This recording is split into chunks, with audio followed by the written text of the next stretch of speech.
Did you catch that last question? The last question up there, is going home even possible?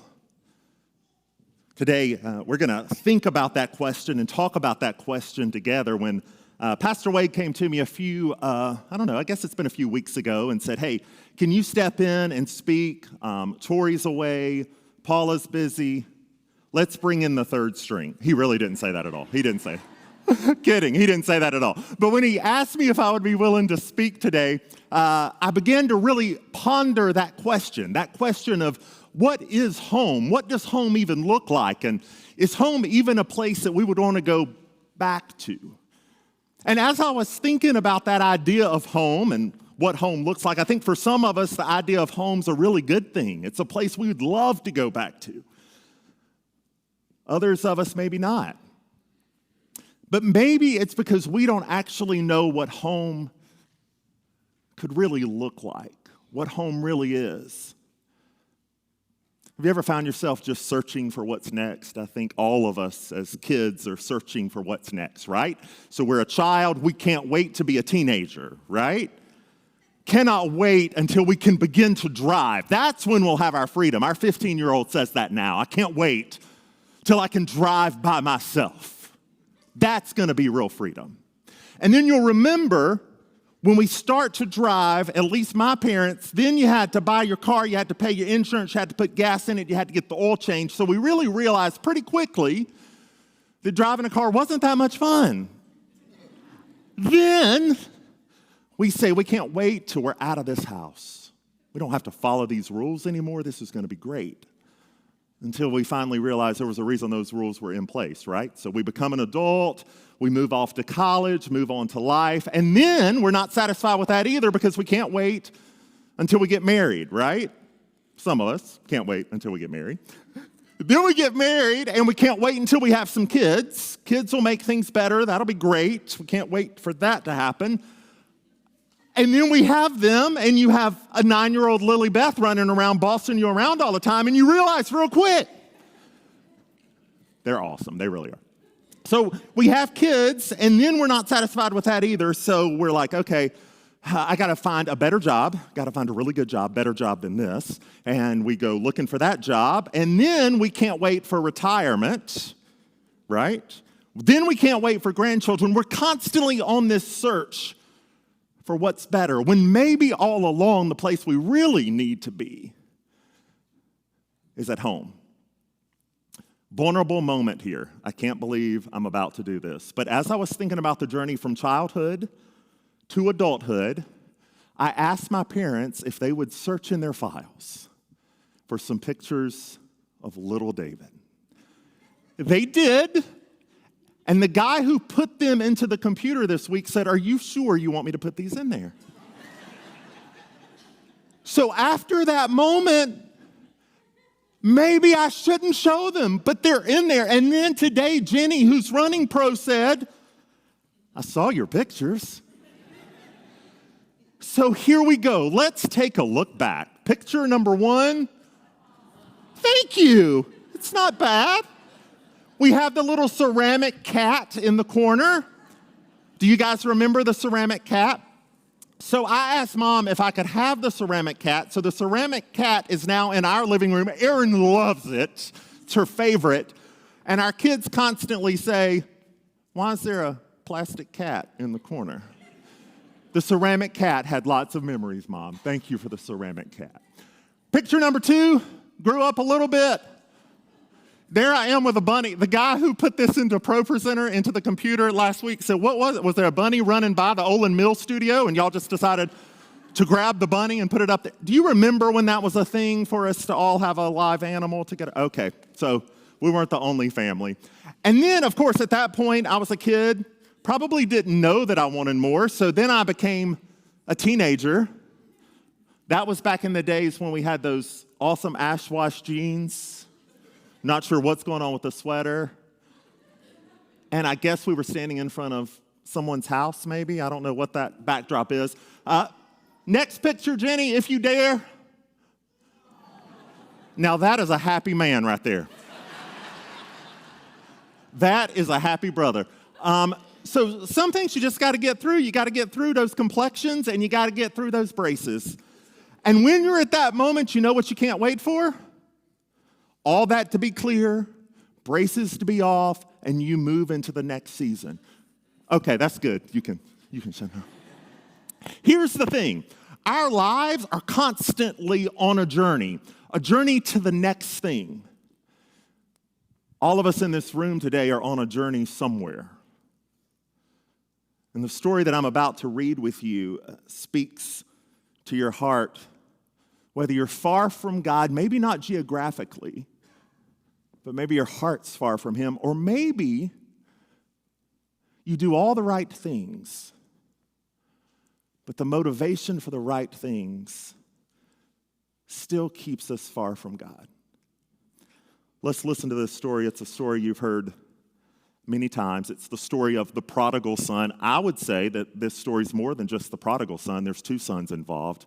I think we're going to be able to see ourselves in both of those sons, okay? Luke chapter 15, starting in verse 11. And he said, there was a man who had two sons. And the younger of them said to the father, Father, give me the share of the property that is coming to me. And he divided his property between them. And not many days later, the younger son gathered all he had and took a journey into a far country. And there he squandered his property in reckless living. And when he had spent everything, a severe famine arose in the country, and he began to be in need. So he went and hired himself out, don't miss those words, hired himself out to one of the citizens of that country who sent him into his fields to feed pigs. And he was longing to be fed with the pods that the pigs ate, and no one gave him anything. But when he came to himself, he said, how many of my father's hired servants have more than enough bread? But I perish here with hunger. I will arise and go to my father, and I will say to him, Father, I have sinned against heaven and before you. I'm no longer worthy to be called your son, so treat me as one of your hired servants.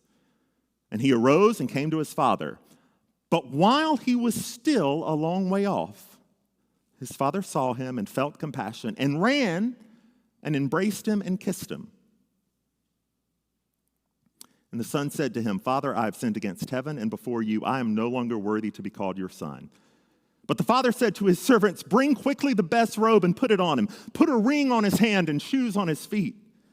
And bring the fattened calf and kill it, and let us eat and celebrate. For this son was dead and is alive again. He was lost and is found. And they began to celebrate. Now his older son was in the field, and as he came and drew near to the house, he heard music and dancing, and he called one of the servants and asked what these things meant. And he said to him, your brother has come, and your father has killed the fattened calf because he has received him back safe and sound. Don't miss it. But he was angry and refused to go in. His father came out and entreated him. But he answered his father, look, these many years I have served you, and I have never disobeyed your command. Yet you never gave me a young goat that I might celebrate with my friends. But when this son of yours came, who has devoured your property with prostitutes, you killed the fattened calf for him. And he said to him, son, you are always with me, and all that is mine is yours. It was fitting to celebrate and be glad. For this your brother was dead and is alive. He was lost and is found. Doing kids ministry for a lot of years, that's a story I've told so many times. But as I was preparing for the message today, I began to see it just a little bit different. So I hope today, maybe you'll be able to see yourself in either of the two brothers. We're going to get into some history so that we can really understand this passage a little bit in just a second. But you got to start off with the knowledge that this isn't just an isolated parable. It's not this isolated story that Jesus is telling here. He actually tells three parables. He tells the lost sheep. If you go back and read, you'll see that. The lost sheep, the lost coin, and then this story of the prodigal son. And each one of those stories actually builds on the others, creating this idea, this constant pursuit that God has of the lost. So in the first, the lost sheep, you'll remember that the shepherd leaves the 99 to do what? Go find the one, right? Then in the second one, a woman's turning her house upside down, just trying to find that single coin. She's doing whatever it takes to find the one. And then in this third parable, the father is watching the horizon. He's just waiting for his son to come back. You got to understand, when Jesus is telling this story, he's talking to two groups of people. He's talking to the sinners and the tax collectors. They're gathering to hear what he has to say. And then he's talking to the Pharisees and the teachers of the law, the religious people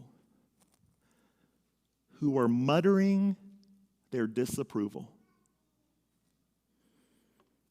Let me give you some historical context before we dive in. You got to understand that culturally, this isn't original to me. I had to do some research to figure this out. But culturally, when the younger son is asking for his inheritance while the father is still alive, he's basically saying, Father, I wish you were dead. Here's why. Culturally, they didn't just give off their inheritance. Basically, what the son is saying is, Father, I want what you can give me. Don't miss this, y'all. I want what you can give me, but I don't want you. In an honor-based culture, that request would have been unthinkable, but more unthinkable than that was the fact that the father actually granted the request. The Greek word there, property, is actually bios, which means life. So get this. The father is literally dividing his life, selling off land that not only meant his wealth, it also meant his identity. It was his community standing. It was an agricultural place where land was like a sacred family heritage. And the father is tearing that apart for a son who's rejecting him. See, Jesus' audience would have understood all that. In fact, when this happened, when a son dishonored his father in this way, the community would have performed a special ceremony. They would have literally broken a pot in front of the son to symbolize a permanent separation from the family. And if he ever returned, the villagers would have formed a gauntlet to drive him away through mockery. They would have shamed him. Now that you have that history, as we go through this, keep all of that in mind as we think about the story that Jesus is telling. It really unfolds in two parts, y'all. It unfolds in the part of the younger son. That's part number one, the younger son's journey, and then the older son's journey. So you know, we just read it, and you've heard it many times in life, in Sunday school, I'm sure. You've heard the story of the younger son. That's usually the one we focus on, right?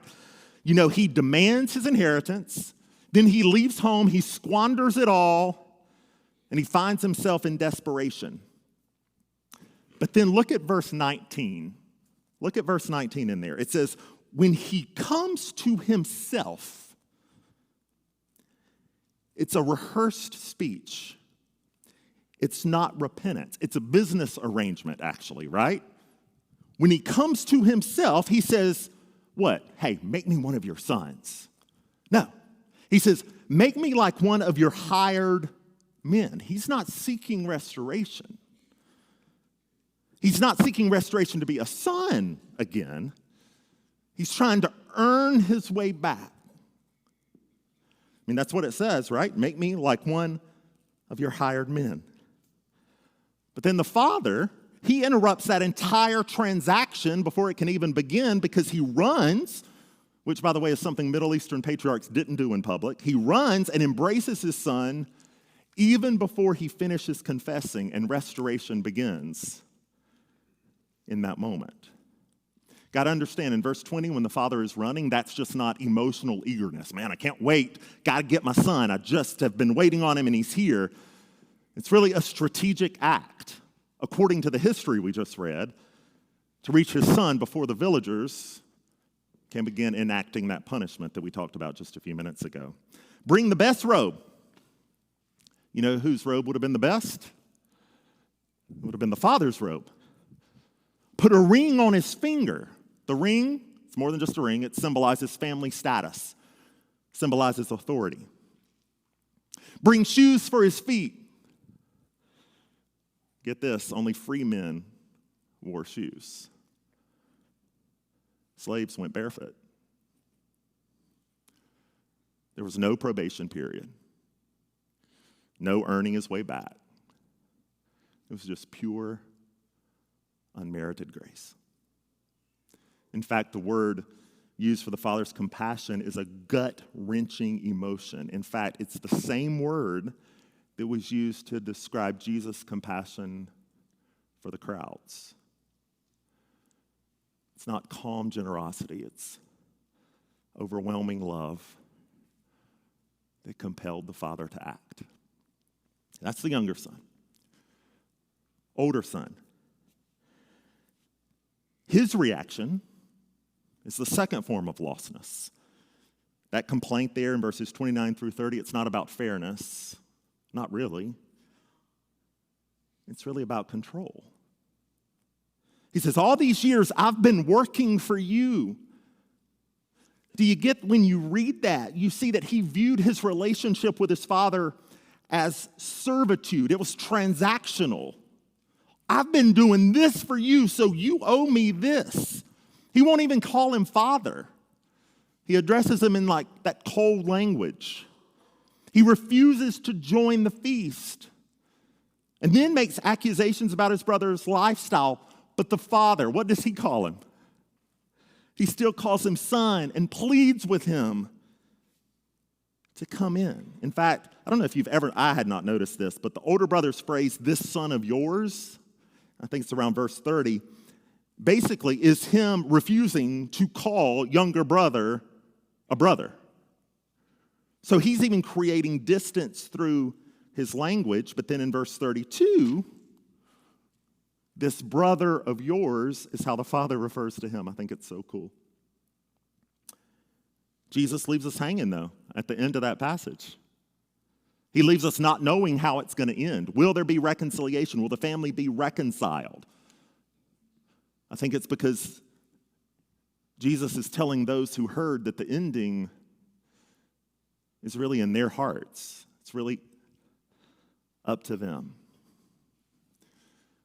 This is where you can start taking notes. There's 3 fundamental concepts that transform our understanding of spiritual life as Jesus shares this parable. Number 1, Jesus redefines God.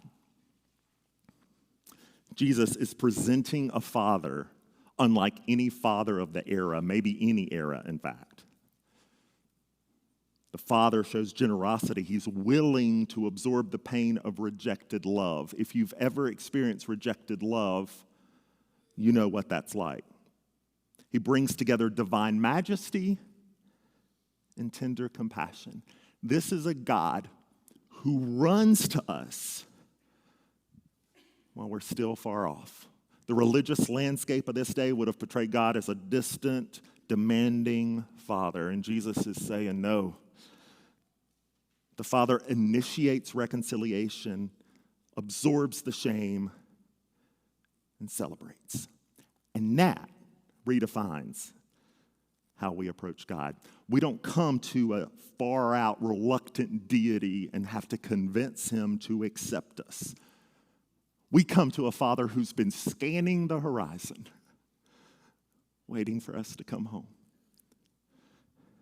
Jesus redefines God, and Jesus redefines sin. That's the second thing I want you to know today. This is where the parable becomes radical. In part 1, the younger brother, that's the younger brother we've heard about in Sunday school, right? We see sin as everybody recognizes it. There's rebellion, there's moral failure. But part 2 reveals that there's 2 sons. One's very bad, and one's very good. Don't miss this. Both the bad and the good are far from the Father's heart. One did it through a rebellion. One did it through following the rules. One did it in his badness. One did it in his goodness. The older brother wasn't kept away from the father by his sins. He was kept away by his righteousness, his very goodness, his following the rules that had become a way of controlling was turning obedience into currency rather than love. Sin is not just breaking rules. Sin is breaking relationship. It's living as though God owes us something, whether we demand it through rebellion, like the younger son, or we demand it through obedience, like the older son. Demanding from God transactional relationship is not relationship at all. The third thing that Jesus redefines is salvation. Romans 5:8 says, "But God demonstrates his own love for us in this, while we were still sinners." While we were, talk to me, still sinners, Christ died for us. True repentance is not just turning from our wrongdoing, but also turning from our self-righteousness. Y'all, good deeds can be tainted by pride and self-justification. I was telling my wife, Erin, this week, I've seen pride and self-righteousness at the gym on Saturday morning, and I've seen it at the church on Sunday morning. Tax collector in Luke chapter 18, verse 13, prayed, "God, have mercy on me, a sinner." You guys remember that story? What's the Pharisees doing? They're thanking God they're not like those sinners. Salvation isn't about moral achievement. It's about receiving love that cannot be earned. It can only be given and then received. Ephesians 2:8-9, "For it is by grace you have been saved through faith, and this is not from yourselves. It is the gift of God, not by works, so that no one can boast." We're not climbing a ladder to try to reach God. We're learning to embrace a Father who is looking for us. So, what's all this history? What's all this redefinition that Jesus offered? What's it actually got to do with our lives? How do we live this out tomorrow? I want to give you 3 practical truths to walk away with today, and then we'll leave it at this. Number 1, I want you to know who you are is more important than where you've been. Luke 15:11-12, "And he said, there was a man who had 2 sons, and the younger of them said to the father, 'Father, give me the share of property that is coming to me.' And he divided his property between them." That parable speaking directly, those verses speak directly to our struggle for identity and belonging. The reason that when we're a teenager, we just want to drive, it's because we're looking for our identity and belonging. Then some of us can't wait to get married. Why? Because we're looking for identity and belonging. Some of us just want to be called mom and dad. Could it be because we're just looking for identity and belonging? We live in a world obsessed with credentials and experiences and achievements that tell us we have to find our place. We have to find our place to belong. And here's the thing. So many of us are like that younger son. We're looking elsewhere for what we already have. We think that freedom will mean breaking away from constraints, and so we chase experiences, possessions, relationships. And here's what I want you to know. We don't define ourselves by our worst mistakes. And this is the one I've struggled with for the last couple of weeks as I've studied this. We also don't define ourselves by our greatest accomplishments. The younger son thought fulfillment was in a distant country, and he discovered it's been home all along. Some of us are him. Some of us are the older brother, doing everything right, but inside the part nobody sees, we're harboring resentment. We follow the rules, we work hard, and then we watch as others seem to get celebrated. Others get honored, and we're unnoticed. Here's the thing, that older brother, he couldn't understand grace because he was too invested in merit. could it be that we've followed the rules for so long, even though we don't speak it out loud? Inside, maybe we think we deserve God's favor. Jesus says, listen, your identity is not in following the rules or even not following the rules.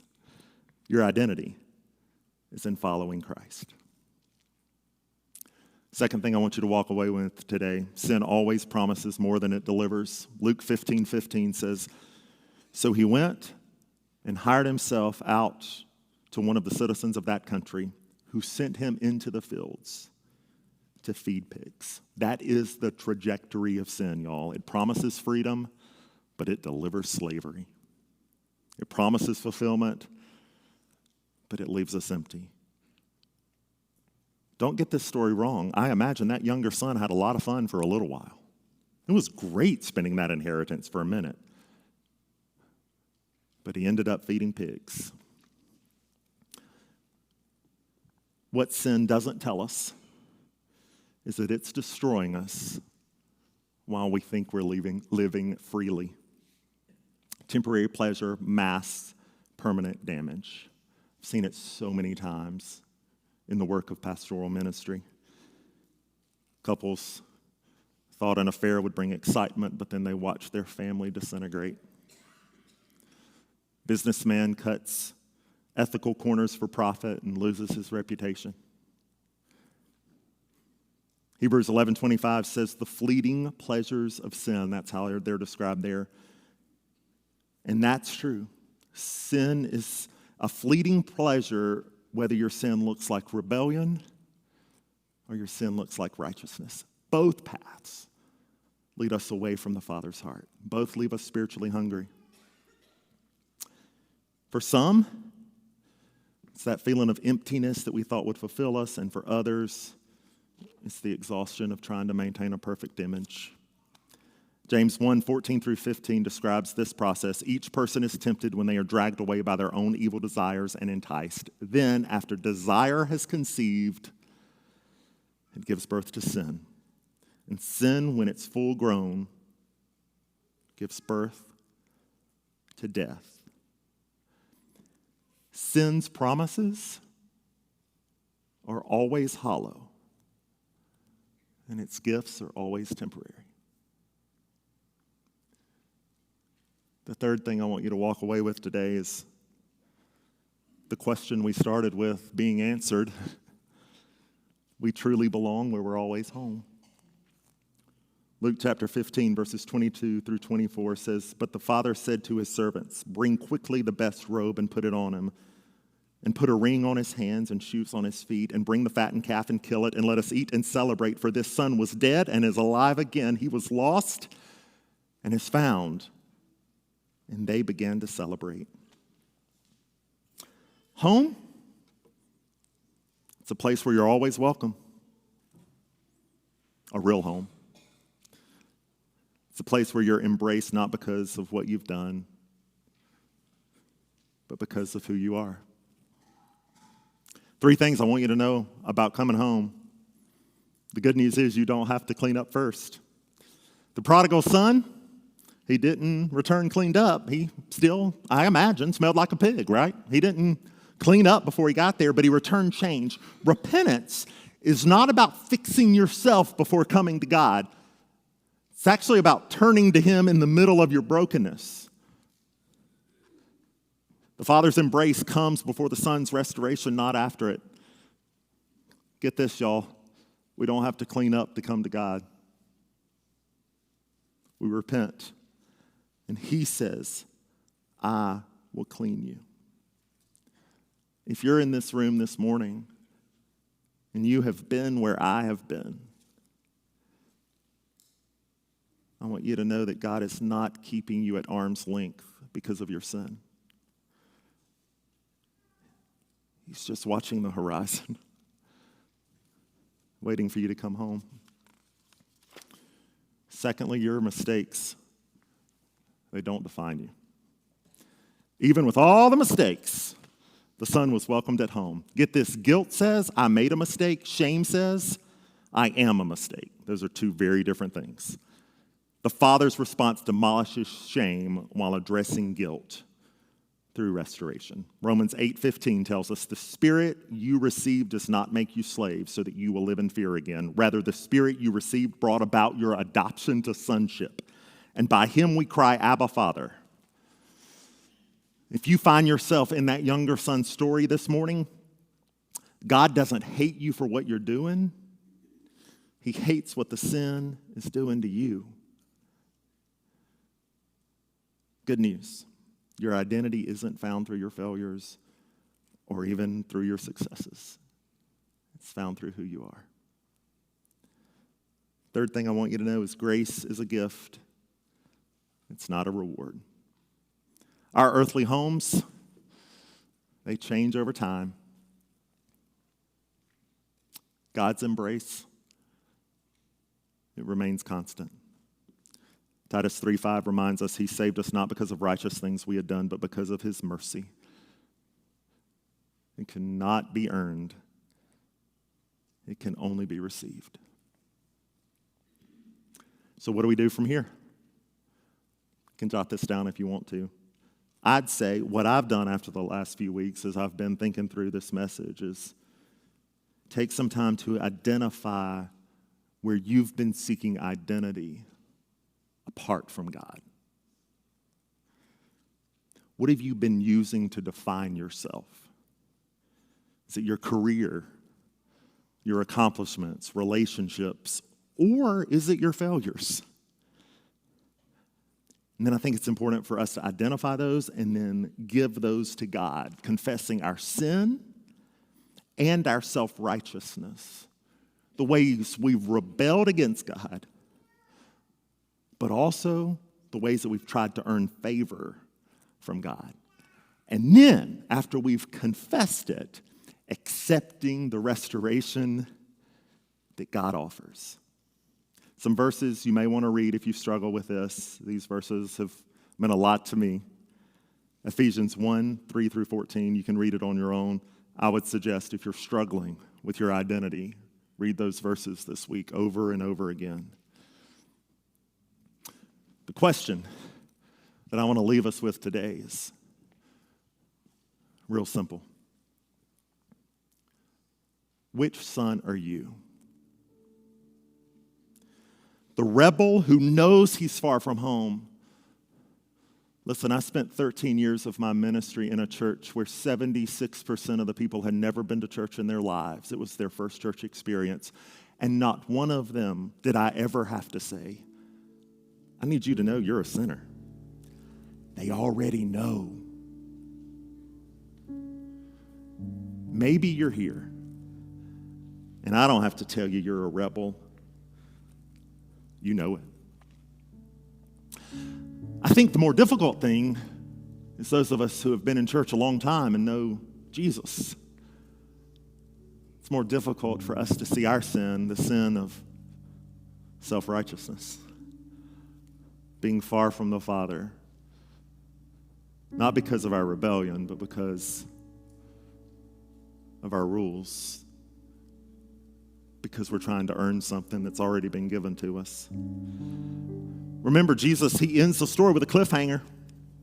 We don't know if the older son ever received the invitation or ever accept. We know he received it. We don't know if he ever accepted the invitation. And I think, as I said earlier, the reason that it's left open-ended is because the ending's really up to us. Question isn't if you're good enough or authentic enough. It's really, I think, are you humble enough to admit that neither your rebellion nor your righteousness can earn the place that only God can give? The Father's love, the Father's robe, and a seat at his table. So if you're here today and you're far from God because of your rebellion, that's how he leads us in our invitation. I'm going to be down here. I'd love to pray with you if that's something that you'd like. Or maybe today you You get it. You're like me. It's not rebellion that trips us up. It's, man, I got to get all of this right so God will accept me, so he'll love me. And what I've realized in preparation for this message is that I have to confess that sin. This morning, if that's you too, I invite you to also come down. You can come down here and pray, or you can do it right from where you are. That's how he leads us.